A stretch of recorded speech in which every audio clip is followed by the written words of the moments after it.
episode 84. Can you believe that? Got myself a new jacket here from my boy Brad. He owns a secondhand shop, and he's pretty much my stylist.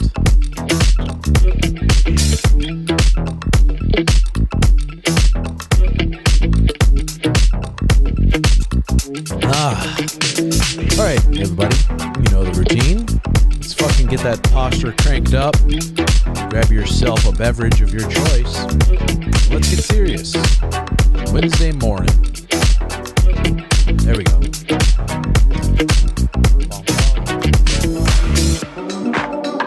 Okay, beautiful. I almost picked up another day laborer down there at Home Depot.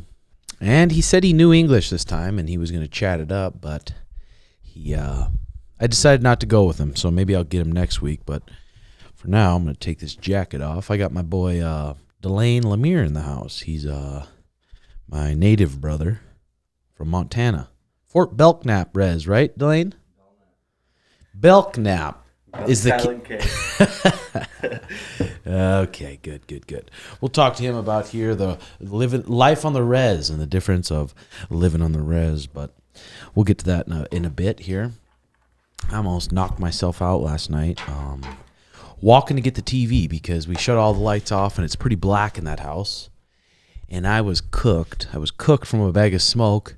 And we got this new little trampoline that has bars on it. It has a small trampoline, has a bar on it. And I was just walking with my arms at my side, maybe feeling out here. And I tripped on that trampoline and smacked my face off the bar.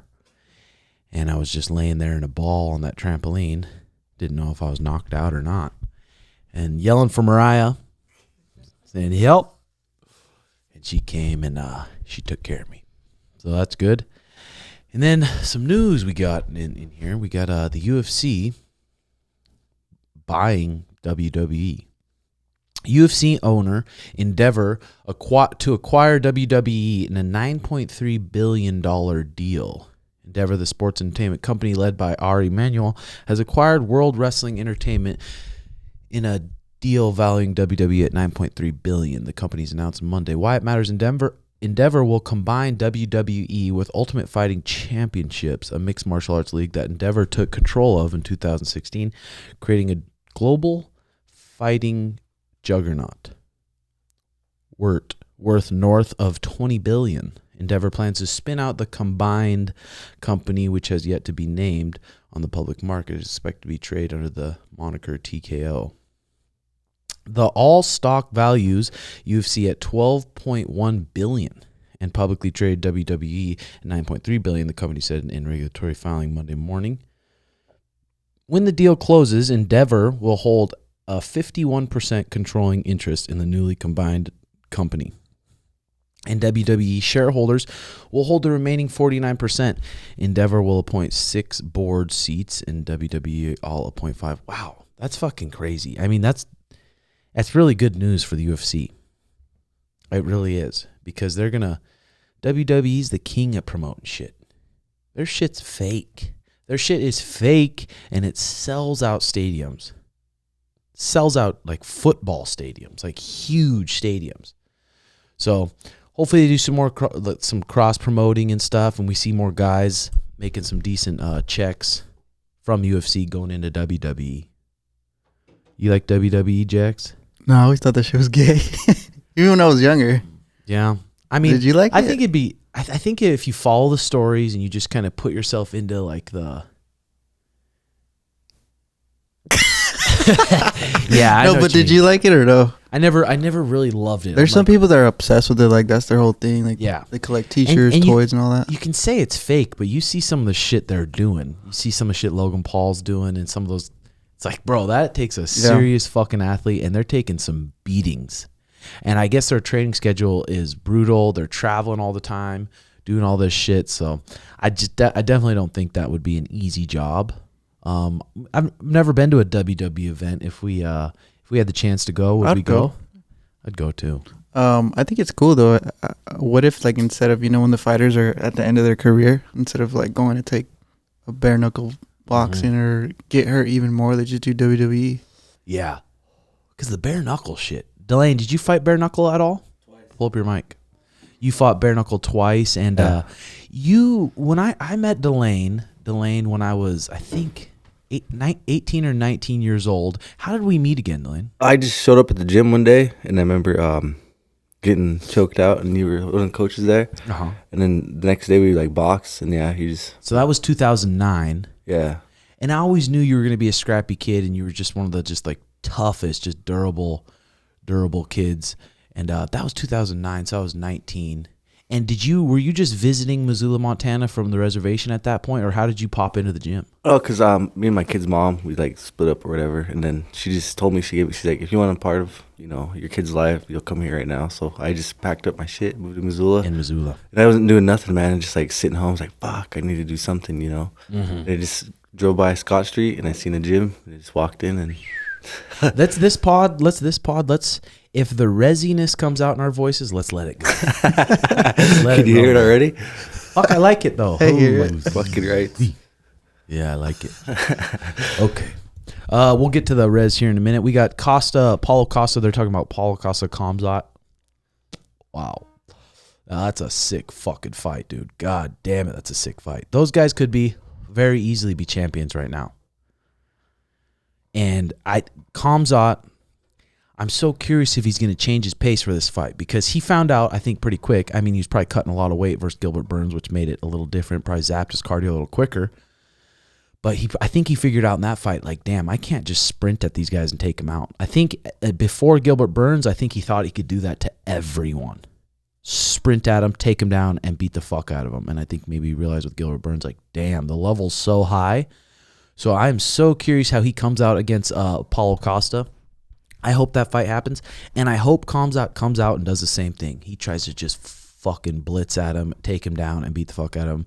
But goddamn, Paulo Costa is huge, is athletic, can wrestle like a motherfucker. He's a different animal in different ways than Gilbert Burns. He's a lot bigger. But who knows? Khamzat at that weight, not cutting as much weight, he could have better cardio and just be a freak of nature like that. 3 rounds. Damn. I hope that fight happens. That's a sick fight.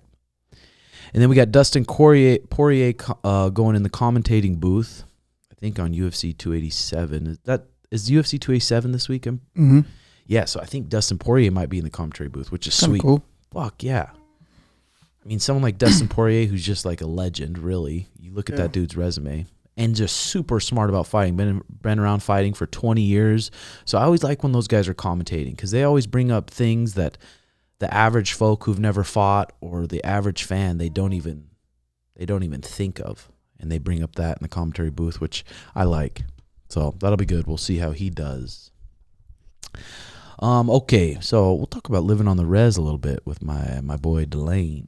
Did you see Masvidal said he might retire if he loses? Yeah. What do you think about that? I mean, he's almost 40. Probably only has a couple more fights. He's almost 40. It's like he's been fighting so fucking long, and he's not the type that seems like to be taking care of his body all the time. Maybe he is now that he's older, but you watch some old YouTube videos of Masvidal and Colby, they just eat like shit, they sleep like shit. Being in Miami, they party, and I think that kind of stuff's going to age you away faster than not. But I think Masvidal does pretty well. I wonder what he's done with a lot of his money, but he's got a nice estate. We're seeing on the Embedded. And he's got his new promotion. Hopefully that takes off. I'm sure Masvidal's pretty well off. That fight against Nate Diaz, I bet he made close to 2 million. More than that. Really? Dude. Yeah, probably 5-6. Because he was one of the ones that wasn't the champion that got to deal with the UFC. One of the rare ones that gets part of the pay-per-view. And there's not many people that have that. I think Dustin Poirier is another one of those. He doesn't need to be champion to get a cut of the pay-per-view. So props to their managers for getting that deal done. But living on the res, Delane. What are some, first of all, we'll start with some good things about living on the res. Honestly, like, I think, what's always separated me, like, being, like, a fighter was, like, being raised traditionally, like, old style, like, going to sweats, sun dances, and, like, that's, like, the main thing. That's, like, and when you're talking a sweat, what does that consist of? Sweat lodge, it's like enclosed, like little, like it looks like a small, I guess, tent. TP? No. a round oval size tent, and then just like it's like a prayer ceremony. They have 4 rounds. They bring in like hot rocks, that cook it on a fire like each round. And so like so they bring in. How do they bring in the hot rocks? Pitchforks. Pitchforks from outside the tent. Yeah, there's like a fire pit. Like there's the sweat lodge, and there's a little altar where like the pipes go. Then the fire pit. And then they bring. How many people are usually in a tent? Man, it depends. Sometimes it's like packed where you can barely even move, and sometimes there's like 4 or 5 of us. But and then each round is how long? Oh, it depends. It depends on who's running it, because like there's like spiritual leaders are just like chiefs, like leading around, and they have like things to say, songs they sing, and it's just like it's hard, man. And people talk about saunas, like like Joe Rogan always talks about saunas, man. Those are like not even close. So it's probably over 200 degrees in there. Easy, man, easy. Like there's been somewhere like you can't even move because your ears will burn, your fucking blister, like fuck, it's crazy. And you're having to push yourself mentally, and the chief, and depending on who's running it, they'll push you hard. Yeah, just because they like, that's where like they give you like your toughness, your strength. The way they talk about like not giving up, it's the mental thing. Like they said, our warriors did this. That's what separated our warriors back in the day, because like you're sacrificing something of yourself for the greater good. And I always thought about that. Like if I quit this, then how the fuck can I fight? Mm-hmm. Damn, that's pretty badass. Yeah. So sometimes, how long? What's the longest session you've done in there where you're like having to really dig deep and keep yourself in there? Oh my God, there's some old guys, when they get older, man, they fucking talk, and pretty soon like the oxygen, because it's enclosed, it's dark as shit in there, like the oxygen, and he's like fucking just get it over with, like you're like curling up, laying down, and like I don't know, man, probably swear like 40 minutes per round. Like Jesus. So you go in there, and sometimes maybe the guys go in there and they're not super hydrated, like they just got done with a 6-pack of Mountain Dew. You can see, man, honestly it's crazy, because like I've been around sweats where like guys, like big tough guys, and like as soon as the door closes, they're the first ones that run out, and I was like, fuck, I could never do that. I'd get teased so much if I did that, man. Yeah, like similar to the cold plunge, because you've been doing the cold plunge the last couple nights. Yeah. All those things that they're not like damaging your body really, but they make you tap into that mental toughness. It is, and it's all breathing. It's honestly like it's like controlling your breathing and just like focusing. Like I think it was you or Leo that taught me that in between rounds. 3 deep breaths through your nose and out, and it helps you calm down and everything. And you just like think like, oh fuck, okay, I got this. Yeah, I remember you'd come in, and we would beat the fuck out of you. And you would stay in it. You would never give up. You would never bitch out. You'd never try to skip rounds. You're always such a tough fucker.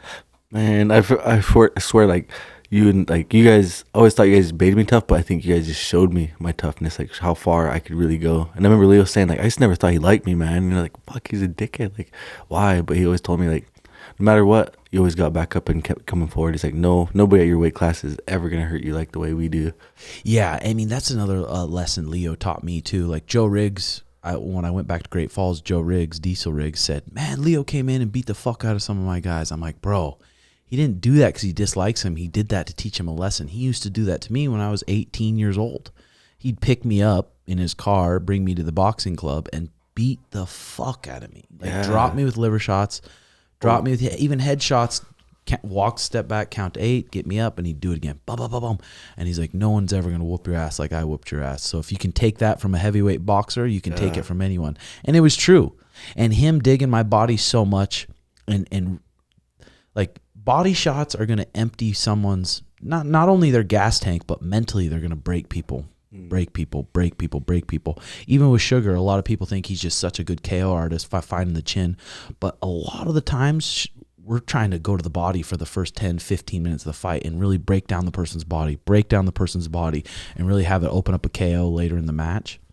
Yeah, but I learned some great lessons from Leo, too. Yeah, for reals, man. And, like, that's the thing, like, those body shots, like, fuck. And he's like, oh, give me, like, a few more seconds. But, like, yeah, he was ruthless, man. Yeah, both you guys, man. You guys are fucking bullies. Yeah. But I think, like, at the time, like, me and, like, Travis were the only amateurs that were able to train with you guys, the pro guys. And at the time, Missoula was, like, at the top. Like, we had all the pro fighters. Like, fuck, it was back badass. in the day in Missoula, when I was, 18, 19, we had some...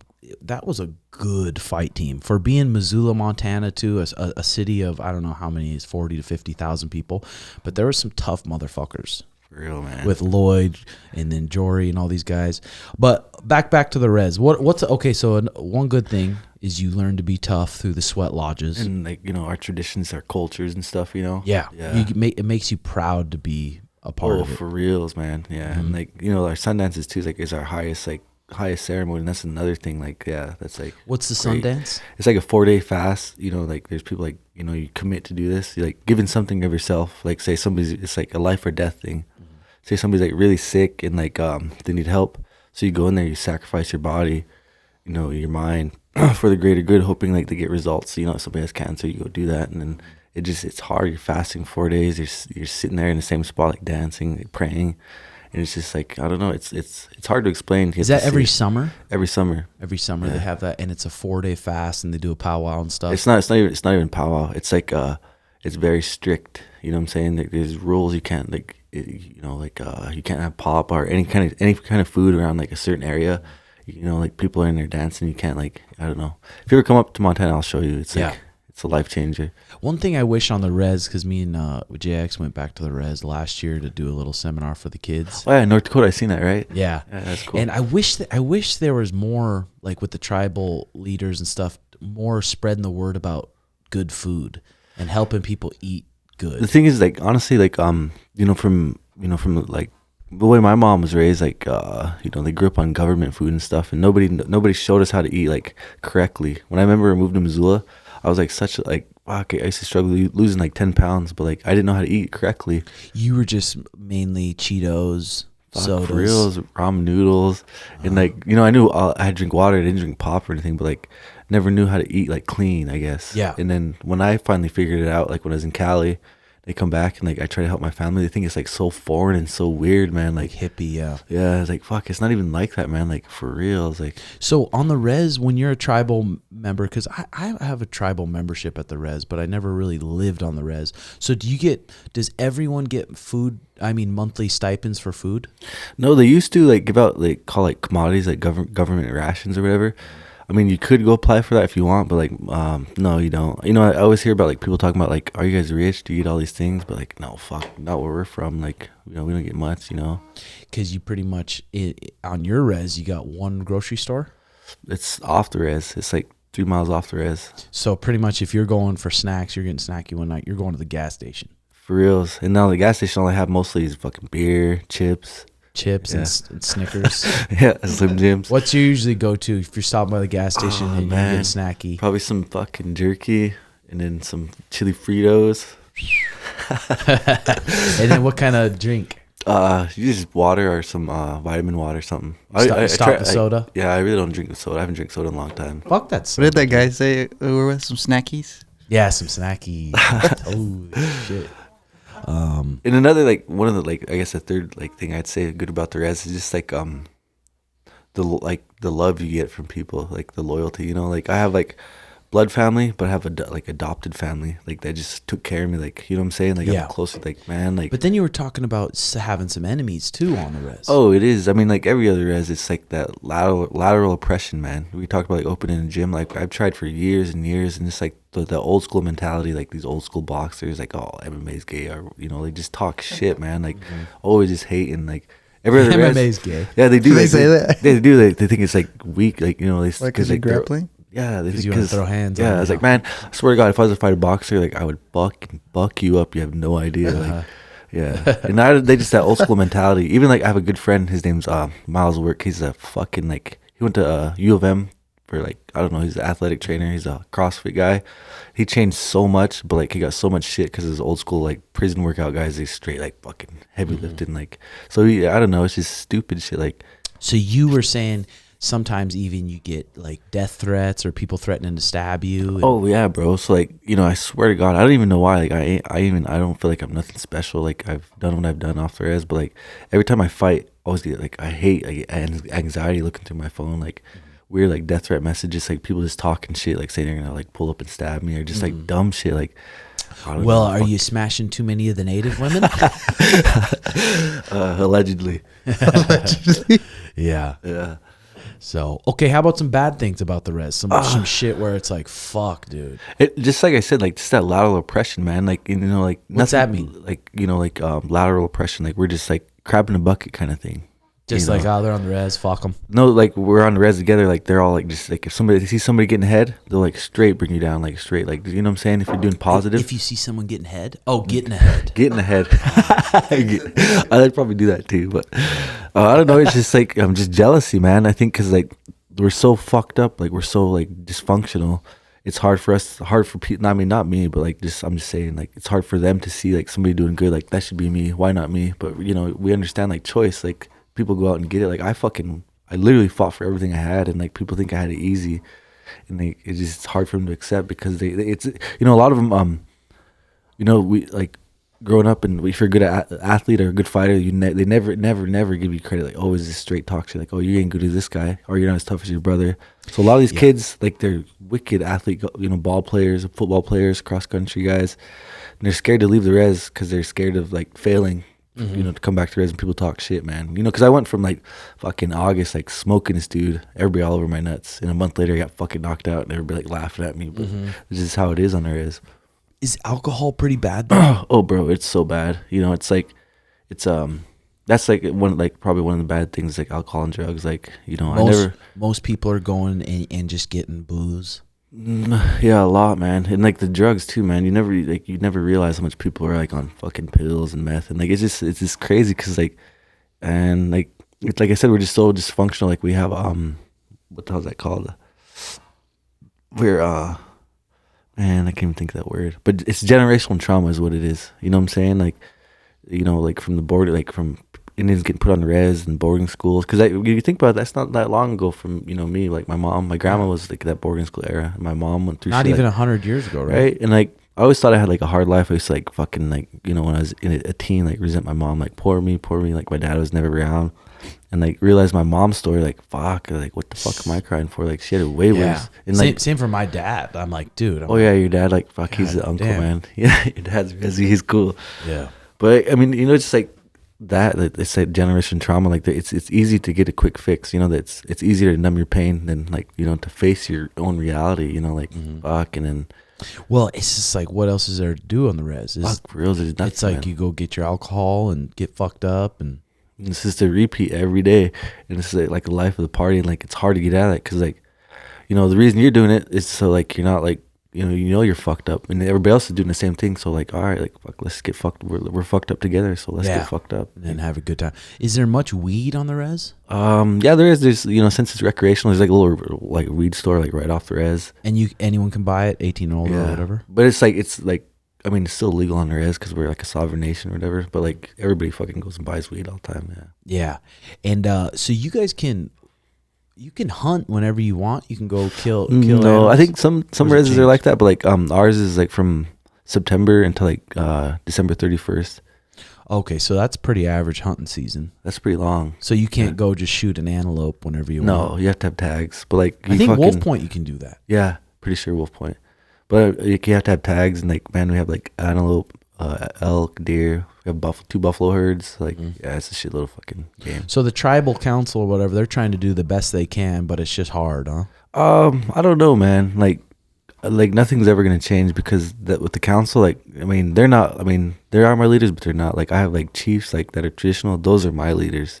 You know what I'm saying? Like, the council, like, it's the voting thing is like a popularity contest. Nothing ever changes because the same families get in because they're big ass votes, and they should have like some young minds in there. But like, nothing's ever gonna change. Since I've been there, they have like maybe 2 more stores that's been open. And like, fuck. What kind of stores? Another gas station. And they have like these small businesses that are open. I mean, they're big businesses. They're doing a lot, but like, I don't know. It's just crazy.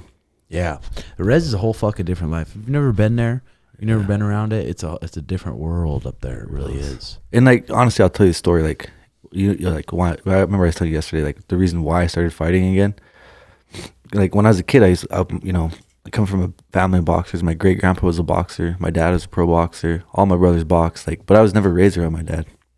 And I quit boxing when I was like 9. And then, like I said, before I moved to Missoula, a few days before that is like, you know, I used to love powwows, man. Like for the food, for the chicks, like it was fucking awesome. And then one of my good friends died. He was like my idol, bro, like my big bro. And you know, like I don't know if you ever had like dreams and like actual like I wouldn't say they're like visions, but dreams that like they feel real, like everything feels real. Oh yeah, wet dreams too. Yeah.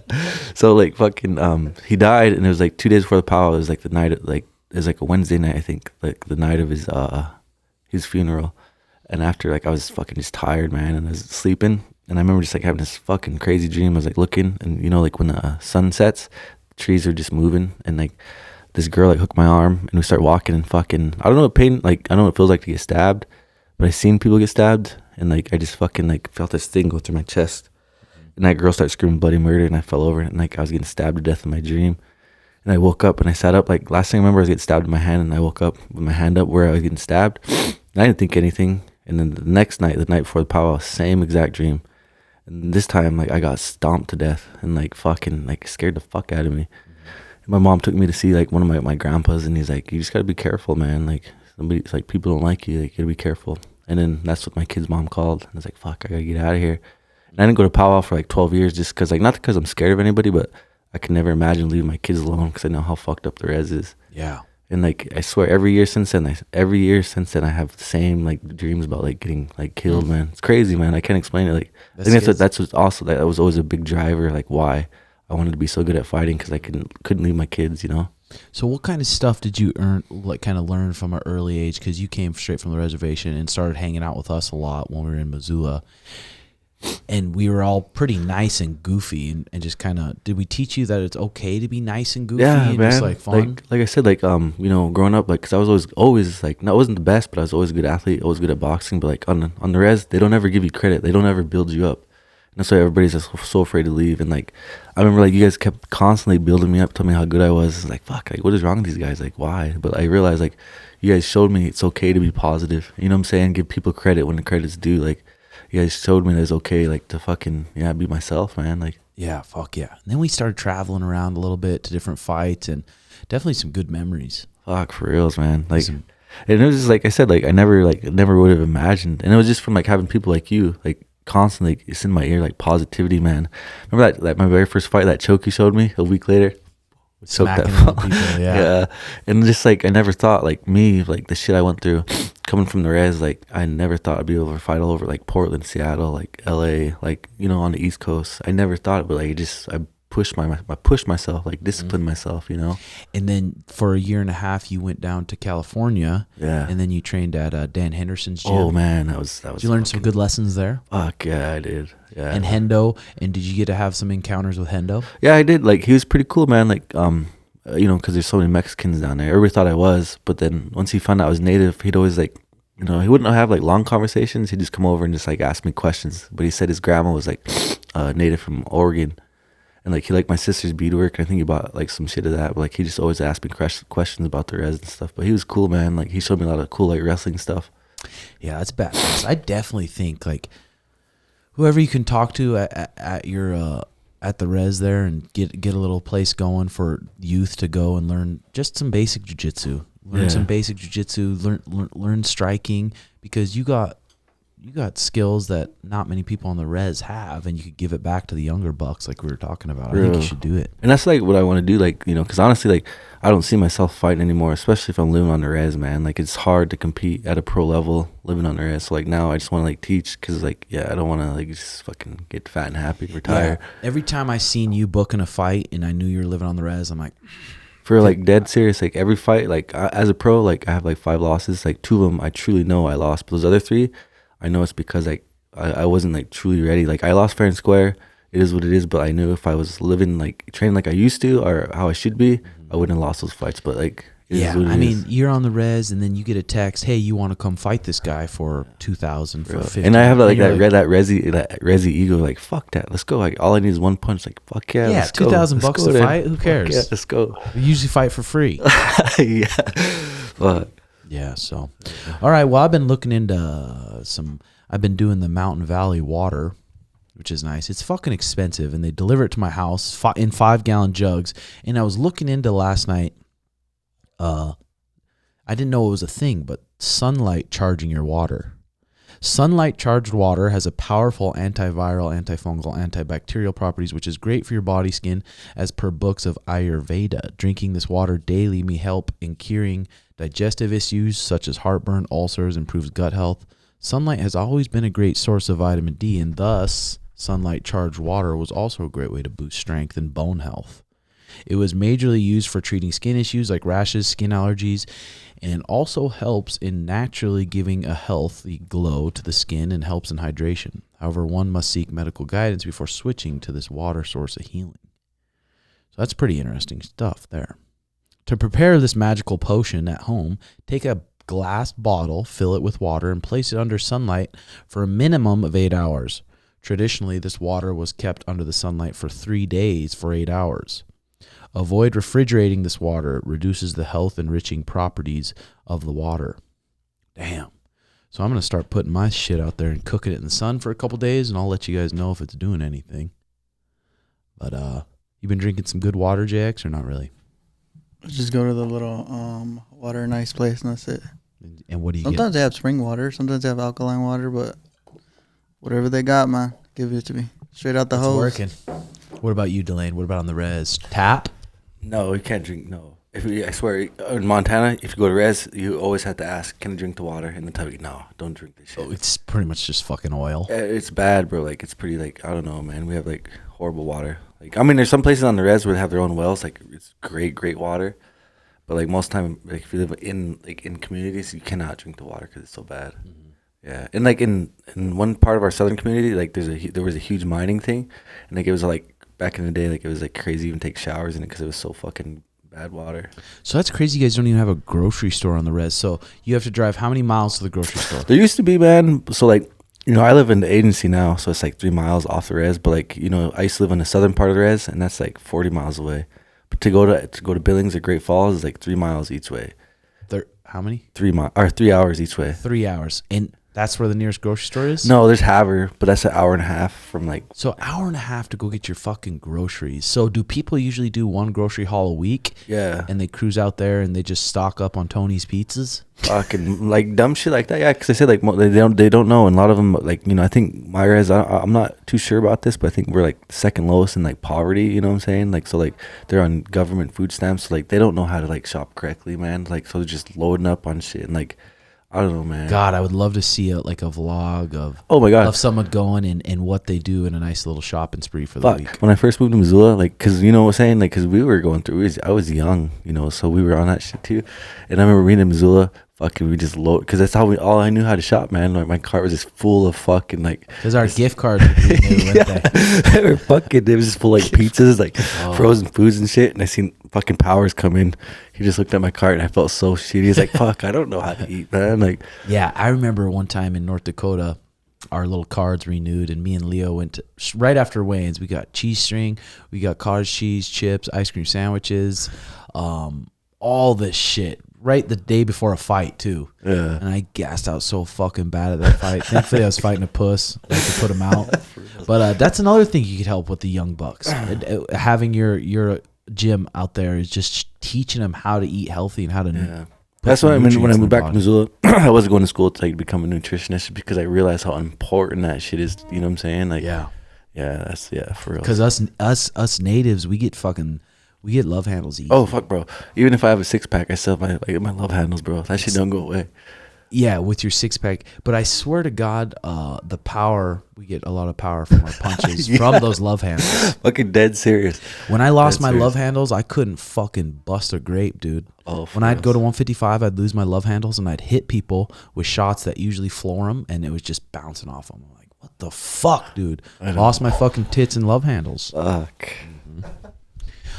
Okay, here we go. I was watching a show, a new show came out on TLC, and it was kind of fucking interesting. It's called Brother Husbands. So it's not sister wives, but it's brother husbands. And it made me start thinking, what was the belief with Mormons about having multiple wives? Because Mariah's parents live in Utah, and it's a city full of polygamy, where they have multiple wives. And let's read this little article here. Why did some of early members of the Church of Jesus Christ of Latter-day Saints practice polygamy? Some leaders and members of the church practiced polygamy during the mid-1800s because they were commanded by God to do so. See, sometimes I feel like God's commanded me to get more puss than one. Do you ever feel like that? Yeah. You got to speak into the blue light there. Yeah, I yeah. swear it's him. When I wake up with a fucking bone every morning, that's God. So marriage then between one man to several women was according to God's will.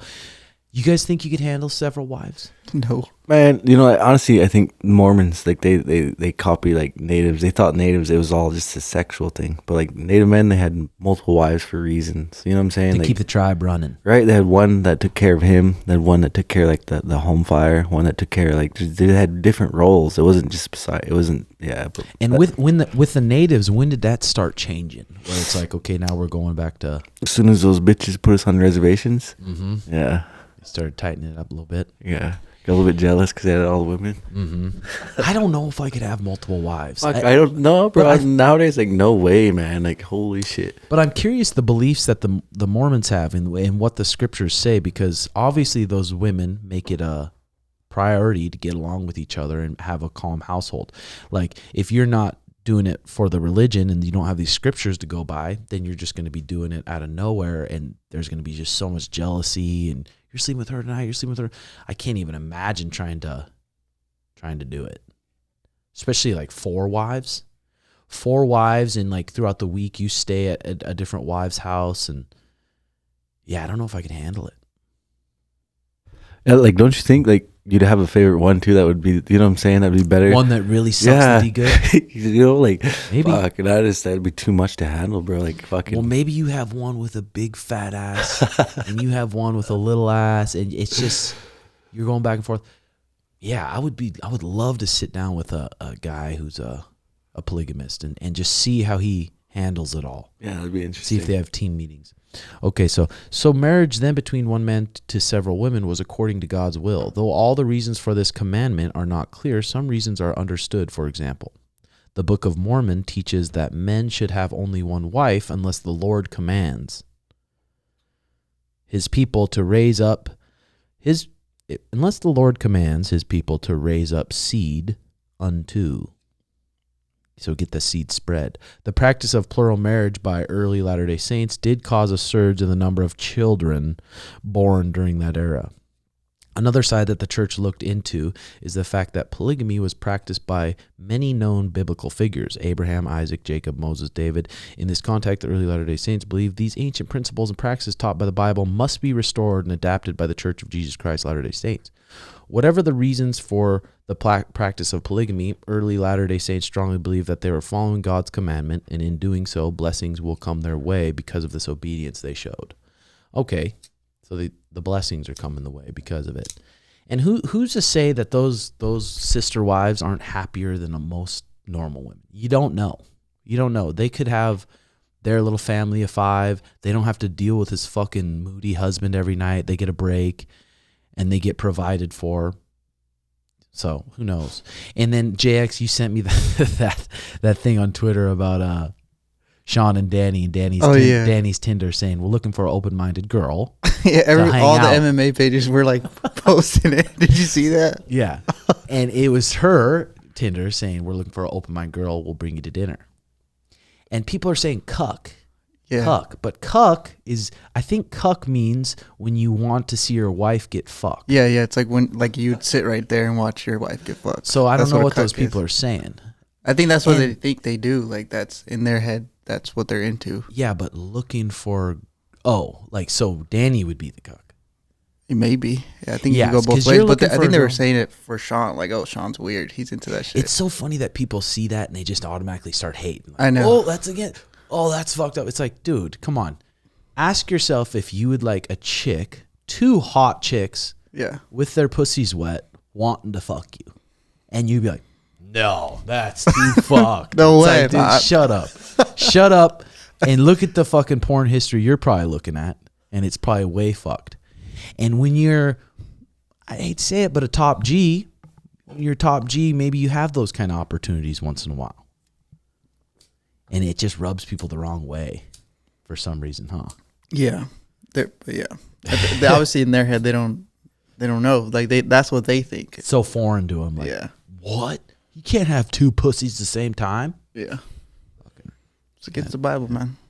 It's not, though. It's in the Bible. Spread the seed. what polygamy was like for early Latter-day Saints. The practice of polygamy faced fierce objection and resistance in its early years. During its introduction, yeah, we go on and on about that, but that's interesting. And I really want to interview a Mormon guy that has multiple wives, really bad. I'd love to hear about that. Hit you up on Instagram. Yeah, I don't know where to find him, but I'll definitely keep looking. Okay, this is Instagram post here. Humans will achieve, this is from Wealth at Wealth. Humans will achieve immortality in 7 years, says a futurist. The most famous futurist, Ray Kurzweil, predicted that humans will achieve immortality in just 7 years.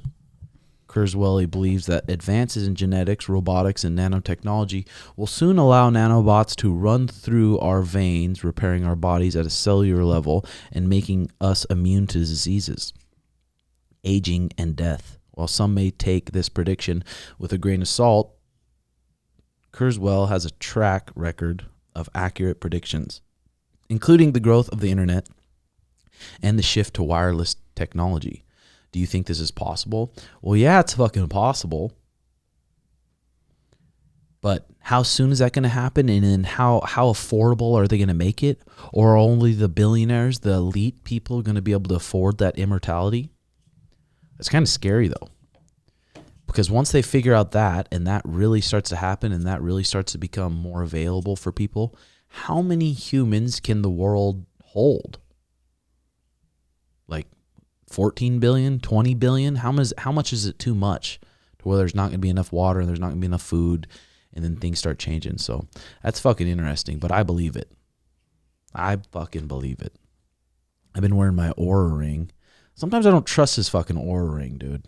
I'm like, how does this Oura ring, I'm bucking around, I'm doing shit, I'm riding around shit, riding around my bike and it's bouncing around. How does it know all the shit that it says it knows? I have trouble trusting this thing, but Brian and I have been comparing our sleep scores and stuff and trying to get them dialed in a little bit, but I don't know. I question it. I really deeply question it. You see Trump got arrested? Yeah, why? Like, for real? I don't know. But they say he looking up to what, like 100 years or some shit in No prison? fucking way, bro. Did you see that? What would his prison be like? She's just living like a king in there, huh? Or they get to just transport him to his nearest suite. I wonder what the issue is. It'd probably like on Goodfellas where he's like fucking cooking food. Yeah, that's what I was thinking. Yeah. Chilling, having hookers over. Yeah. Okay, here we go with Trump. Takeaways: Donald Trump was arrested Tuesday. What you need to know about the arraignment and charges. For the first time in U.S. history, a former president surrendered to the law enforcement, was placed under arrest. Criminal justice system into dramatically new territory, testing the durability of a courtroom rules and legal procedures. He's got to have the most fucking best lawyers on his side. Yeah, he has to. Here are takeaways from Trump's arrest. 34 counts. In an indictment unsealed Tuesday, Manhattan District Attorney Bragg charged Trump with 34 felony counts for falsifying New York business records through a catch-and-kill scheme designed to conceal damaging information and unlawful activity before the 2016 election. Trump, appearing in front of the judge, pleaded not guilty to each of the counts. The crux of the case centers on $130,000 in hush money payments that Trump's then-fixer, Michael Cohen, made to adult film star Stormy Daniels. And I looked up Stormy Daniels, and she's a hell of a chick. You know who that is? OG? Mm-hmm. Prosecutors also outlined a $30,000 payment former Trump Tower doorman who claimed to have a story about a child Trump had out of wedlocks. And they reference a separate $150,000 payment to former Playboy model Karen McDougal to silence her about an alleged affair prior to, why are they even giving a fuck about that kind of stuff? Prosecutors said the latter two payments were facilitated by American Media Incorporated. Oh, okay. So he paid for his hookers or whatever out of some different fund, which owns and operates the National Enquirer tabloid.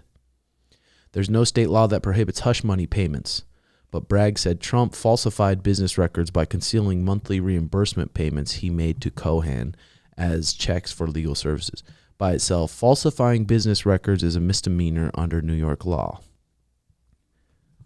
Bragg charged Trump with more serious felony counts by arguing the records were falsified. Damn, that's crazy. And I went to court the other day yesterday for my fucking speeding ticket. What'd they say? I pleaded not guilty. Really? Not guilty. You beat the case? She didn't give me an option to do traffic school. And I'm like, I'm not just going to accept this when I want to do traffic school. And I got a lawyer buddy. We got to go back.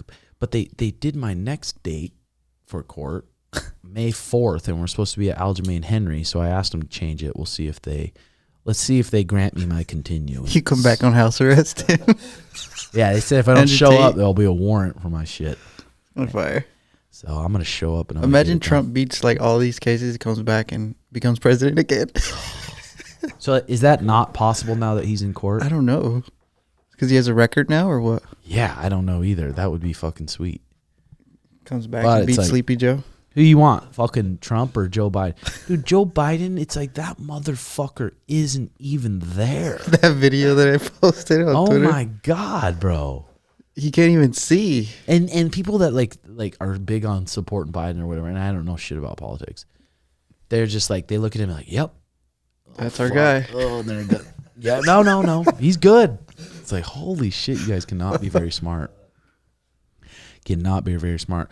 I've been winding down at night with a little bit of the Eastbound and Down show. That's hilarious. That's fuck that motherfucker had me. Dude, I was high last night in bed. Literally, Mariah's already sleeping. I'm like howling and laughing at how he treats people and how honest he is with people. Oh my God, it's too good. Yeah, he's hilarious, man. It's a good show. Okay, this is a interesting tweet, little thread here. At LifePad. Before you get married, you should discuss bills, career, religion, finance, dream home, political views, parenting style, family influence, childhood traumas, sexual expectations, family health history, partner expectations, beliefs to be instilled in your kid. Love alone is not enough. God, isn't that the fucking truth? I mean, I've been watching Love is Blind, and these people talk to each other in like these fucking pods for I don't know how many days, and then they decide to get married. And you see people like that all the time. They'll say, or I'll be like, how long you guys been dating? 6 months or a year. And then now we're getting married. They're signing a contract with this person, a very heavy contract that's hard to get out of. And you don't even fucking know this person. So I thought that was good. Talk about fucking bills. Talk about how you guys are going to split bills. Or are you going to split them? Or is one person doing it? So if one person's doing it, then how are you contributing at home? And then religion. And then the big one too is just like parenting style and family influence. How were your parents raised? Because, I mean, you don't even know someone until you start going through shit. Until you guys get in a fight, or someone's hungry, or someone didn't sleep good, or you did something that they didn't like, and see how they react. People get married before they even go through any of that shit. No wonder most people get divorced. So I thought that was good. Childhood traumas too. People that have childhood traumas and they never bring them up to their partner. And that's subconsciously, that's what's controlling their lives, is some of those childhood traumas, and their partner doesn't even know. That's another big one. And then beliefs to be instilled in your kids. Having a kid. But, oh yeah, we've been dating a year and we're having a kid. And then you guys fucking have explosions on how to raise that kid. One parent's being too stern, one parent's not being stern enough. I guess that's a whole nother thing. So I thought that was some good advice there. Another thing, I was listening to the Naval podcast, and it was talking about how it's just so important in life. And if you want to be a successful entrepreneur, or you want to do anything, how important it is to get comfortable with frequent small failures, like frequently failing at something, and not let it demoralize you and make you stop. Just like, it's okay. I failed here. I'm going to keep going. He talks about that a lot more. So if you guys are looking for someone to listen to, he's a little bit deep, but he's very, very smart. Naval Ravikant, I talk about him a lot. Yeah, what else is going on? I got been training hard, been feeling good from the EMF machine. Still looking for a house, waiting to see if we get approved for a house. What's been going on in your life, Jay? Your Prius shit out on you? Yeah, He said this thing could go out any time, so I'm just rolling the dice every time I'm riding it. I remember when I was driving my green Prius that for a while there, when all the lights go on, it's like an emergency. Yeah. And it says pull over to the side of the road. I'd just drive it for a while. That's what I'm just doing. Do that. The guy's just is like, all the lights on? All the lights are on. Saying you need to not drive because it's like a certain piece, and there's like this is the most expensive piece on the Prius that usually gives out. It's like $1,500 or something plus the labor, probably like another $500. So is it the battery? No, it's called the ABS. I don't know. It's it's not the battery. Some part. He just said it's ABS, and yeah. Just gambling, just taking a risk. Just taking a risk every time. At least you live closer to the gym now. Yeah. You don't live way fucking in Timbuktu. Downtown and shit. But other than that, just same shit. Just fucking training and staying consistent with our shit. Yeah. Delane, so how do people on the res, what do most people do for work? There can't be that many jobs. Man, I mean, like I said, one of the business that started is called Island Mountain, and I don't even know how to explain what to do. They're not like telemarketers. I don't know, but they have like this huge ass like floor where people are on the phones with people, and I don't know what the fuck exactly do. And other than that, there's like tribal jobs, but like, man, it's hard to like fucking, make a living off like starting out $12 an hour, $14 an hour. But the higher ups, the ones in council shit, those motherfuckers make so much more money. Like, well, they get that tribal money, right? No, we don't. Like, fuck. I used to, when I was a kid, people talk about per cap, man. I used to get like $100 a year, and I thought I was rich. But now I get like fucking $25 a year. 25 a year? Yeah. You go to Cali, when I live in Cali, $25 a year. Because people used to get monthly, right? No, not my tribe, man. No, yeah, they were always stingy. But yeah, I think like it depends. Like, I think Fort Peck, you guys had, I know like in Crow, like there's people that have like oil rights or big casinos. Like my little sister, she's from Fort Hall, and she's like a casino tribe. She gets like, I think like every few months. But like living in Cali, man, working for one of those reservations, those motherfuckers are rich. Like they get $250,000 a month. Like, could you imagine that shit, bro? Wait, like the res gets $250 a month down in California? Yeah. Like I worked in right outside San Diego. It's called Sequana Rez, and like it was like 1 square mile, that whole res. Most of it was that big ass casino, but those motherfuckers were rich, man. Some reservations get some serious money that they have to spend each year, I think. Fuck that. I wish that was us, like Christ. I think. What would you buy? Some new Nikes? Fuck no, I'd probably buy a house, man. Some new Jordans, some clean water, yeah. get all my kids some shoes. Yeah. Yeah. Does it just depend on what tribe you're from? Because I know people from here that get paid. Mostly in Montana. I mean, mine and like closer ones, like we don't get shit. Like it's like poverty's pretty low. Like you drive through it, like it's pretty crazy, man. Like seeing shit, like yeah. Because how many? You got 4 kids now. Well, 3, but 1 on the way. Any day and now. then now you're Grandpa Delane. Oh yeah, so yeah, listen to this story. So my oldest boy, he's a senior, and he had a kid. I have a granddaughter, like so, and then I have a daughter on the way. So yeah, my granddaughter, my daughter, they're gonna grow up together. And he's a senior. So at what age were you telling him you should wrap your pickle up? Man, I told him as soon as like, they went through puberty, like 14, as soon as they start getting hairy balls and voice changes, I told him, like, I explained things, because like once, I think like, you as explained a kid, to him, like, if you bust in a girl's vajay. Yeah, and I like, the thing is like, I know as a kid, you really don't understand things, but once you go through puberty, you have your own choice. Like, choice is everything. No matter what, I always told him, like, no matter what I tell you, if you're gonna drink, if I tell you not to drink, you're gonna do what you want to do. Choice is important, and like, I mean, I'm not like, when you get horned up though, and you stick that boner in a wet puss, it's like there's something. It's addicting, bro. It's like, God damn it, you gotta pull it out at the end though. I know, but especially if there's alcohol involved though, it's easy to just fucking. Oh my God. And like, the thing is like, I'm not like, it happen. Everything happens for a reason. You know what I'm saying? Like, Creator makes no mistakes. So like, my granddaughter is a blessing, and like, I just want the best for him. Like, I'm still not give up on his dreams. Because I I fought professionally for like fucking almost 12, 13 years with 3 kids. But I still like did what I did. Yeah. Like, you can't like nothing holds you back. It's just like you're gonna have to work harder. Yeah, that's how I'm always just like, when I have a baby, I'm just, what age am I going to explain to them? I will try to be tactful as I can about it. Like I said, just like as soon as like my boy, I mean, with my boys, it's funny as shit. But when my daughter, like, she's 8 years old, so I fucking dread that day. Like, oh God. So do they have sexual education on the res? Oh, I mean, I think so, but like I remember when I was a kid, like when I was going to school and stuff, like it was fuck. I mean, you already know about sex because like you're so advanced on the res, like, you know what I'm saying? You grow up fast, like. Well, kids now, especially with the phones. Fuck, for reals, man. I remember like getting like find books, look at, like, you know what I'm saying? Yeah, I didn't even know what a BJ was until 7th grade. Someone's like, BJ. I'm like, what the fuck's a BJ? Yeah, man. And I was figuring that out. And then I remember in 8th grade, a girl wrote me a note, pretty cute girl. And she, at the end of the note, she said, you be the 6, I'll be the 9. We should do it sometime. I was like, wow. And I didn't know what that meant. Man, yeah, it's like I said, like social media did change a lot, man. And like, I don't know, it's just, we're so advanced. Like, you know, coming, you know, from the res, going to Missoula, like it's crazy, like seeing all people like my age or older, like not having no kids, you know, but they just on the res, like I feel like I was a late bloomer because I didn't have a kid till after I was out of high school. And it's just like fucking crazy, man. I think my senior class, majority of the girls were pregnant, and like a lot of the guys already had like kids on the way. Like it's just wild to me, man. Like thinking about it, like fucking crazy. So you've been down here for a couple of days now. You're just crashing at the gym. What do you think's different about like this place? Everyone's pretty cool, huh? Oh yeah, it's pretty chill, man. I like it. Like really nice people. That's what I miss, man. Like just being in this environment, the positivity. You know what I'm saying? You're choking each other up. At the end of the day, like it's fun, man. Good conversations. Like yeah, it's fucking hot as shit down here though.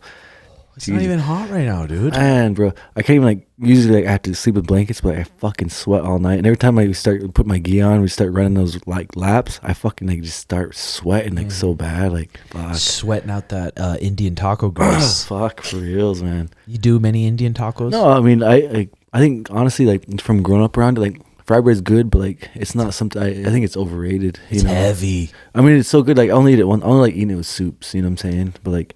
I try to stay away from bread, especially like that kind of bread. Like a good Indian taco, dude. Oh, that'll put some fucking tits on you faster. Oh fuck, for reals, man. Like the ones with the beans and everything. Yeah. Oh, it's just like a taco, but it's like fried bread. Yeah, good. and like it's so. I swear to God, like there's other like we have some traditional foods that are really healthy and stuff, but like most time it's like Indian tacos or like tacos and like soup.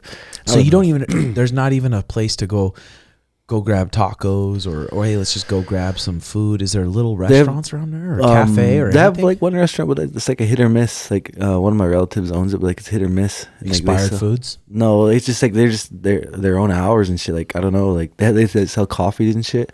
Well, also this dude like he's like a big ass like old school like bus. He sells like food out of there, and like he has like good ass food, but it's like so like it's like powwow food, man. Like.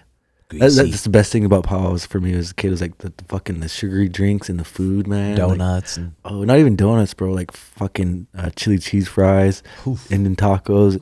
They call it, I think it's like a fry bread burger. That shit will fucking change your life. It's so bad for you. Fry bread burger. Yeah. Wow. Yeah, but I mean, yeah, we don't have that. And like off the res, there's like one like a pizza place, but like they know they can kind of their only restaurant, so they fucking dickheads with their hours too. So most people like they drive about an hour to the city to Havre. It's not even a city, a small town of Havre to go eat and stuff. So how do you go about getting a girlfriend there? Shit, man, I don't know. Back in, like it's so weird to think, man, because like my kids nowadays, like you know, because I was with my kid's mom for like fucking 12, 13 years, and like you know, I never really was in social media. And like skin back into it, you know, ask a girl for a pic, you know, like they're like, what kind? Like, what the fuck do you mean? Like, I want to see your face. And then you get a nude, and like you like a few pictures, and then you're in. I tell my kids, man, you guys are so lucky because like all you have to do is like a few pictures, and you guys are in. Like back in the day, like fuck, you had to have the balls to go up to a girl. Oh, like, I know. Right? Like Snapchat now, you can. It's so I'm stupid, confident man. behind that thing, but in real life, I'll just fucking melt. And it's so stupid because like, man, back in the day, like you didn't know like if they even like you back, you go up, you have to shoot your shot, and like fuck. I think maybe that's why kids are like so soft now, man, because like once they are rejected, they're not used to it, man. Like, fuck. Yeah, for sure, dude. Fuck, crazy. So on the res, yeah. So you maybe you're going to the gas station for some snackies, and you run into a little native girl, and you talk to her. But now there's Instagram and Snapchat. Yeah, but back in the day, no, for real. fuck. Yeah. So Rez. Risen up on the res. But I don't know. It's just like I don't know. Like it's crazy because like I love basketball. You know, I used to be a basketball player, but like I kind of like don't like it because they glorify these high school kids because that's the greatest thing they like the reservation has their most excitement. You know what I'm saying? Like fucking shooting the 3-pointer. right, bro. Like they fucking like man, the whole tribe shuts down during tournaments and stuff. I mean, I love it for those kids, but they build them up, and as soon as after they're done with high school, they lost all their glory, and they don't know what to do with themselves. So they probably don't even have any wrestling on the res. It's No. just Havre's the closest for Harlem wrestling. is out right off the res, but like they have a good program, but like not many. Like man, Harlem produced so many like state champions, and they never really acknowledged because it's a res place. All they acknowledge is basketball players. God, dude, you need to do the little gym. Oh, for real, I need want to do man. it. Just give kids a fucking option, you know. Yeah, for reals, man. Like I said, I train with some. Like they're just naturally gifted. They don't even know how good they are, but they just don't. Like I said, like I always knew if I had the same opportunity on the res I did off the res, like fucking, we'd be great. Oh, but yeah. like, yeah, and I don't know, man. I think maybe that's like why I'm back in my path. That's good though, bro. UFC this weekend, I'm fucking fired up. God damn it. Watching Gilbert Burns train and just watching how a little bit Masvidal's a little bit older. How old is Gilbert Burns, actually? He's probably like 36, right? He looks Mid-late fucking 30s? fit. I feel like Gilbert Burns is going to get it done. I feel so too. I really do. I gotta go for Masvidal. I mean, I would love to see Masvidal fight for the title and maybe even eventually get it. Would be fucking sweet. But I think Gilbert Burns is gonna have a pace that Masvidal's like, yeah. It's going to be hard to keep up with. Masvidal's 38 years old and Gilbert Burns is 36. So if I had to bet money, I would probably bet on Gilbert Burns. And then we got Izzy versus Pereira. Going to be a crazy fight. Oh my god, what's his name? Alex Pereira. He's fucking scary, man. Yeah, he really is. Okay. All right, ladies and gentlemen, that was beautiful. Episode 84. And then if you want to support the podcast, you can check out patreon.com/RedHawkAcademy. I've already this month put up 2 videos, and 2 more videos are going up this week. And I'm going to keep pumping the content out on Patreon. That's where my ultimate supporters are. And then this week, those T-shirts, these new T-shirts are coming out, and they'll probably just be for sale at the gym for our members and for sale for patreon.com/RedHawkAcademy. So check it out. I appreciate if you guys could shoot a comment, shoot a like, and hit the subscribe button. Thanks, Delane. Thanks, Jay. Love you, boys. Love you too, bro. Thanks, man. Fuck yeah. All right. Peace.